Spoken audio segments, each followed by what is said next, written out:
देखो, fundamental rights आपके exam के लिए, अगर कोई गवर्नमेंट एग्जाम की प्रिपरेशन कर रहा है तो ये बहुत इंपॉर्टेंट टॉपिक है।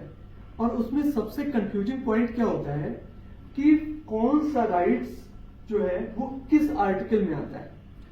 देखिए, हमारे कॉन्स्टिट्यूशन ने हमें 6 राइट्स दिए हुए हैं, यानी 6 तरीके के राइट्स दिए हुए हैं जो फंडामेंटल है। तो हमें उसको याद करने की एक छोटी ट्रिक बता रहा है। हमें हमेशा भूल जाता है कि कैसे कैसे कौन कौन से राइट्स हैं। तो मैं एक छोटी ट्रिक बता रहा हूं आपको। अगर आपको ये नंबर्स याद है ना, तो आपको ये सारे राइट्स याद हो जाएंगे। देखो नंबर क्या है, 5 4 2 4 2 1। 2 बार 4 2 आ रहा है ना, और 1 बार 1, बस ऐसे याद कर लो, 5 4 2 4 2 1। अब आपको याद हो जाएगा राइट्स कैसे हैं। देखिए, अगर आपको ये याद है ना 5, तो 5 में कितने आर्टिकल्स आएंगे, 14 15 16 17 और 18। ये 5 हो गए।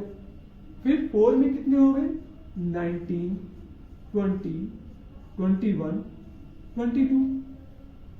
फिर 23 24। फिर ये कितने हो गए, 25 26 27 और 28। एजुकेशनल राइट कितने हो गए, 29 और 30। हाँ, और आर्टिकल 31 जो है उसको कॉन्स्टिट्यूशनल अमेंडमेंट से हटा दिया गया था, तो उसको आप हटा दीजिए आप भी।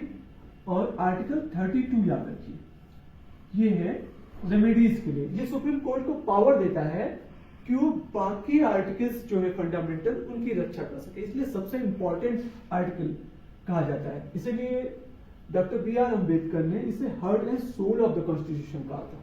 ठीक है, अब देखते हैं कि हम इसको याद कैसे रखेंगे।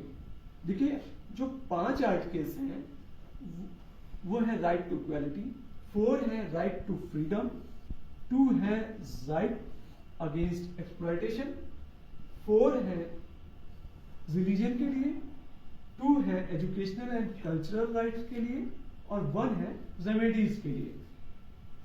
ठीक है, अब इसको याद कैसे रखेंगे।